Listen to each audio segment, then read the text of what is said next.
فندق من فنادق الفيوم اللي هيخطفك من الزحمة، والنهاردة هوريكم أكتر 3 حاجات عجبتني في الفندق ده. انا قاعد هنا بقى اقعد كده هنا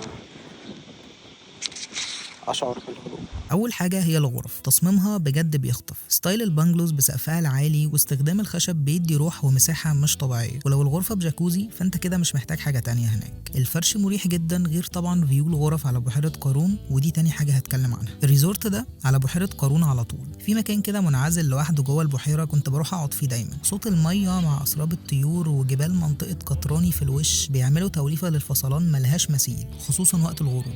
الغروب هناك لوحة ربانية ملهاش وصف. تالت حاجة وهي الخدمات هناك، في بول لذيذ قوي، والفطار هناك الصبح كان خطير، فطار فلاحي اصلي يخليك مش قادر تاكل اي حاجة طول اليوم. الفيوم عموما من اكتر الاماكن اللي بحب افصل فيها في مصر، وده احلى وقت تروح فيه تخطف لك يوم صد رد. الريزورت ده اسمه فينيسيا في الفيوم. قولوا لي بقى ايه رأيكم في المكان، وتحبوا تروحوا دلوقتي قبل الزحمة ولا تخلوه في العيد؟